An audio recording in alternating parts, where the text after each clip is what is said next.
कृष्णात काल आपण पाहिलं युक्तिवादामध्ये खूप महत्त्वाचे मुद्दे जेव्हा कपिल सिब्बल मांडत होते त्यामध्ये त्यांनी सगळ्यात महत्त्वाचं विधानसभा अध्यक्षांच्या कार्यकक्षेबाबत आणि निर्णयांबाबत बरेच आक्षेप घेतलेले होते। आपल्या कार्यकक्षेच्या आपल्या अधिकार क्षेत्राच्या बाहेर जाऊन कशा प्रकारे निर्णय घेतले यावर त्यांनी बोट ठेवलं होतं। आज नेमके काय काय युक्तिवादातले मुद्दे असू शकतात, तर काय या संदर्भात आणखी माहिती? कपिल सिब्बल यांनी आजच्या युक्तिवादाला सुरुवात केलेली आहे आणि सुरुवातीलाच त्यांनी काही कागदपत्र देखील सादर केलेले आहेत आणि त्याचबरोबर सुभाष देसाई यांच्या केसचा संदर्भ दाखला दिला जातो आहे कपिल सिब्बल यांच्याकडून। राजकीय पक्षाचं नेतृत्व कुणाकडं याची नोंद आयोगाकडे स्पष्ट होती अशा प्रकारे त्यांनी कपिल सिब्बल यांनी सांगितलेलं आहे। आतापर्यंत पाहिलं गेलं तर कपिल सिब्बल यांनी कालपर्यंत केंद्रीय निवडणूक आयोग यांनी पक्षाचं चिन्ह आणि पक्ष कशा प्रकारे चुकीच्या पद्धतीनं दिला गेला ह्यावर युक्तिवाद करत आलेले आहेत।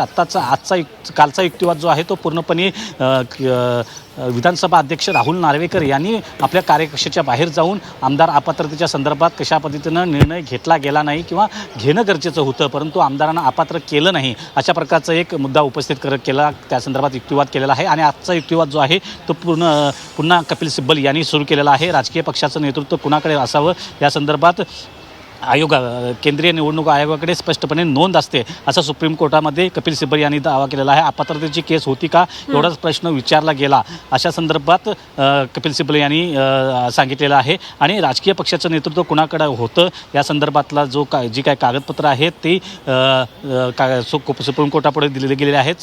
सुभाष देसाई यांच्या केसचा दाखला त्यांच्याकडून दिला गेलेला आहे आणि राजकीय पक्षाचं नेतृत्व कुणाकडे होतं या संदर्भातली थेटपणे नोंद ही केंद्रीय निवडणूक आयोगाकडे असते आणि होती या संदर्भातला युक्तिवाद जो आहे तो कपिल सिब्बल यांच्याकडून होतोय। 10व्या सूचीच्या विरोधात अध्यक्ष कसे काय जाऊ शकतात आणि पुन्हा एकदा केंद्रीय निवडणूक आयोगाच्या नंतर आता 10th शेड्यूल जे विधानसभा अध्यक्षांशी रिलेटेड होतं, आमदार अपात्रतेच्या संदर्भात होतं। 10वी सूची जी आहे त्याच्या पलीकडे जाऊन विधानसभा अध्यक्षांनी कशाप्रकारे निर्णय घेतला गेला हे सांगण्याचा प्रयत्न जे आहे ते त्यांच्याकडून होतंय। कपिल सिब्बल यांच्याकडून पुन्हा युक्तिवादाला सुरुवात झाल्यानंतर सुरुवातीला काही कागदपत्र ही कपिल सिब्बल यांच्याकडून दिली गेली, त्यानंतर त्यांनी युक्तिवादाला सुरुवात केलेली आहे। आणि राजकीय पक्षाचं नेतृत्व जे आहे ते कुणाकडे होतं याची नोंद केंद्रीय निवडणूक आयोगाकडे असते आणि 10व्या सूचीच्या विरोधात जाऊन अध्यक्ष कसे काय निर्णय घेऊ शकतात, ते 10व्या सूचीच्या पलीकडे जाऊन कसे काय जाऊ शकतात आणि अपात्रतेची केस होती का एवढाच प्रश्न विचारला गेला त्यावेळी। आणि कपिल सिब्बल यांनी सांगितलेलं आहे ज्याचं उत्तर हो असं होतं, पण पुढे काहीच केलं नाही आणि काही न विचारता आयोगानं त्यांना पक्ष आणि चिन्ह दिलं गेलं असं सांगितलं गेलं आहे। म्हणजे 10व्या सूचीच्या संदर्भातला जो अपात्रतेचा मुद्दा आहे तो केवळ हो किंवा नाही या संदर्भात विचारलं गेलं आणि त्यावर कुठलीही सुनावणी न ऐकता आयोगानं म्हणजे केंद्रीय निवडणूक आयोगानं पक्ष आणि चिन्ह हे थेटपणे एकनाथ शिंदे यांच्या गटाला दिलं गेलं। त्यामुळं आत्तापर्यंतचा जो युक्तिवाद पाहिला गेला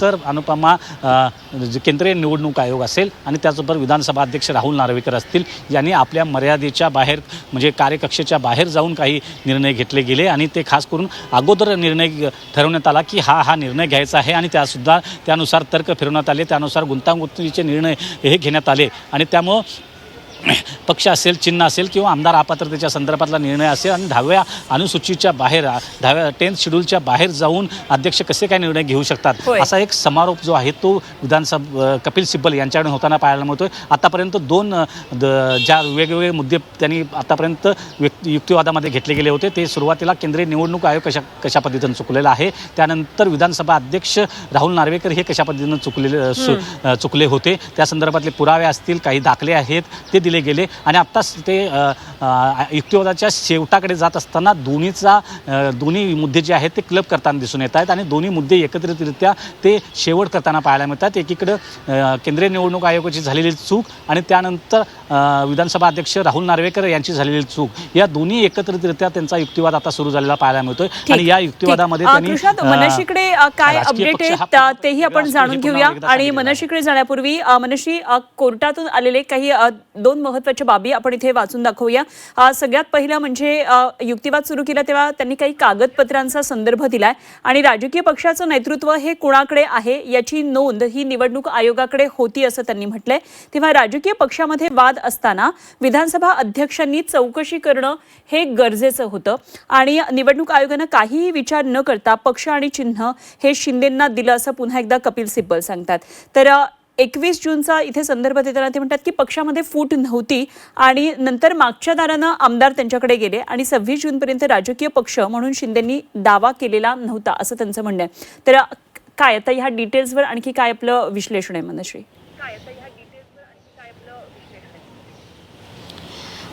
पुन्हा एकदा कपिल सिब्बल खरं तर वेगवेगळ्या मार्गांनी तोच युक्तिवाद करताना बघायला मिळत आहेत. संविधानाच्या 10व्या अनुसूचीनुसार विधिमंडळ पक्ष म्हणजे राजकीय पक्ष नाही हेच त्यांना सिद्ध करायचं आहे. विधानसभा अध्यक्षांनी मात्र 10व्या अनुसूचीचा चुकीचा अर्थ लावत याकडे दुर्लक्ष केलं. काही तारखा कपिल सिब्बल या ठिकाणी मांडतात. यामध्ये 21 जून आणि 26 जून. 21 जूनला पक्षामध्ये फूट नव्हती, मात्र काही आमदार मागच्या दारानं बाहेर गेले असं त्यांचं म्हणणं आहे. 26 जूनपर्यंत मात्र एकाएकी एकनाथ शिंदेंनी संपूर्ण पक्षावरतीच दावा केला असं देखील कपिल सिब्बल हे म्हणत आहेत. सोबतच राजकीय पक्षामध्ये जेव्हा वाद असतात, जेव्हा एकाच राजकीय पक्षामध्ये आमदारांमध्ये फूट पडते आणि 2 गट निर्माण होतात आणि अशा पद्धतीचा वाद असताना, अशा पद्धतीची स्थिती असताना खरं तर विधानसभा अध्यक्षांनी चौकशी करणं हे गरजेचं आहे. मात्र विना चौकशी पक्ष हा एकाच गटाला कशा पद्धतीने निर्णय प्रक्रिया पूरक होईल अशा पद्धतीने निर्णय प्रक्रिया राबवली गेली असा आरोप सुद्धा कपिल सिब्बल करतायत. त्या दृष्टीचा युक्तिवाद करतायत. राजकीय पक्षाचं नेतृत्व कुणाकडे होतं याची स्पष्ट नोंद निवडणूक आयोगाकडे होती, तरी देखील असा युक्तिवाद केला गेला आणि हा युक्तिवाद करताना कपिल सिब्बल यांनी काही कागदपत्र ही सुद्धा पुन्हा एकदा कोर्टासमोर ठेवलेली आहे. ठाकरे गटाचे वकील कपिल सिब्बल यांनी आजच्या युक्तिवादाची सुरुवातच ही कागदपत्रांच्या मांडणी सकट केलेली आहे की 21 जून रोजी जेव्हा काही आमदार फुटले तेव्हा पक्ष हा उद्धव ठाकरेंचाच होता. 26 जूनला मात्र एकनाथ शिंदेंकडून पक्षावरतीच दावा करण्यात आला आणि त्यावेळेस चौकशी होणं खरं तर गरजेचं होतं की विधानसभा अध्यक्षांचं जे काम असतं की जर एखाद्या राजकीय पक्षामध्ये काही वादविवाद असतील आणि आमदारांचा एक गट फुटून बाहेर जात असेल आणि दुसरा गट मात्र त्याच पक्षाच्या नेतृत्वाखाली काम करत असेल, तर जेव्हा वादविवाद असतात, जेव्हा पक्षामध्येच विवाद निर्माण होतात तेव्हा खरं तर चौकशी केली जाणं ही गरजेचं असतं. मात्र विना चौकशी एकाएकी पक्ष एकनाथ शिंदे यांच्या स्वाधीन करण्यात आला अशा पद्धतीचा युक्तिवाद आता कपिल सिब्बल हे करताना दिसतात. त्याच्यामुळे पुन्हा एकदा तोच युक्तिवाद मात्र वेगळ्या पद्धतीने कपिल सिब्बल मांडतात की विधिमंडळाचा पक्ष वेगळा म्हणजे फुटून गेलेल्या आमदारांचा गट वेगळा आणि दुसरीकडे राजकीय पक्ष वेगळा असा कपिल सिब्बलांचा युक्तिवाद आहे. त्याच्यामुळे राजकीय पक्ष म्हणजे विधिमंडळातले फुटलेले आमदार नाहीत. विधिमंडळातून जर आमदार फुटून गेलेले असतील तर त्यांचा गट तयार होऊ शकतो किंवा त्यांच्यावरती वेगळी कार्यवाही होऊ शकते.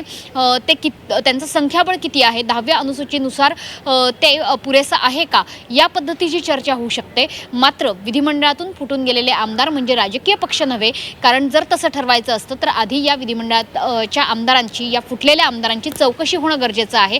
21 तारखेला काही आमदार फुटतात आणि तो एक गट फुटला अशा पद्धतीने मानलं जातं. 26 तारीख येईपर्यंत मात्र अचानकपणे राजकीय पक्षावरच हा फुटलेला गट एकत्रितपणे दावा दाखल करतो. या पद्धतीने ही स्थिती गोंधळात टाकणारी आहे असं सिब्बलांचं म्हणणं आहे. त्याच्यामुळे पुन्हा एकदा सिब्बल तोच युक्तिवाद करताना आज आपल्याला दिसत आहेत. मात्र त्यांनी आज काही कागदपत्र ही देखील सादर केलेली आहेत. कृष्णात, या युक्तिवादामध्ये पुढे सिब्बल यांचा एक टेक आलाय, तो म्हणजे आमच्याकडे आमदार आहेत म्हणून पक्ष आमचा आहे.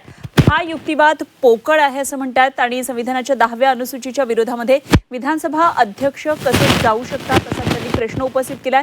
एखाद्या पक्षाचे आमदार नसले तरी देखील तो पक्ष निवडणूक आयोगाकडे नोंदणीकृत असतो असं सिब्बल म्हणाले. कृष्णात,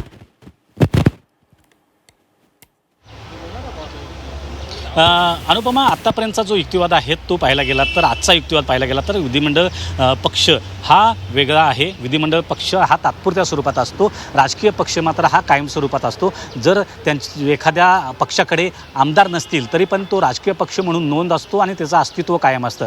जसं उदाहरण घ्यायचं झालं तर मनसेचा सध्या एकही आमदार नाही, परंतु पक्ष म्हणून त्याची नोंद वेगळी आहे, पक्ष म्हणून ते कार्यरत आहेत. परंतु तोच पक्षाचा एक जसं विधिमंडळामध्ये आमदार असतात तसे महापालिकेमध्ये नगरसेवक असतात, ज्या पद्धतीनं त्यांचा एक गटनेता असतो किंवा तिथलं स्थानिक महापालिकेतला तिथला एक पक्ष असतो जिथं तिथल्या पालिकेपुरता गटनेता असतो आणि त्यानंतर तिथली पदं वेगळी असतात. तशाच प्रकारचं विधिमंडळात देखील त्या परिमाण असतं. त्यामुळं राजकीय पक्ष हा कायमस्वरूपी असतो, तर विधिमंडळ पक्ष हा एक तात्पुरता असतो जेव्हा तुमचे आमदार आलेले असतात. परंतु जेव्हा एखादा आमदार फुटून गेल्यानंतर तुम्ही दुसऱ्या पक्षामध्ये विलीन होऊ शकता. जर 10th शेड्यूल अंतर्गत त्याचप्रमाणे तुम्हाला 2/3पेक्षा अधिक आमदार असतील आणि जर ती फूट जी आहे ती कायद्यानुसार ग्राह्य असेल तर दुसऱ्या पक्षामध्ये विलीन होता येतं. तुम्ही मूळ पक्षावर दावा करता येत नाही. आमदार असणं म्हणजेच आम्ही पक्ष आहोत हा दावा पोकळ आहे असं कपिल सिब्बल यांचं मत आहे. आणि त्याचबरोबर राजकीय पक्षाची नोंद ही नेहमी केंद्रीय निवडणूक आयोगाकडे असते.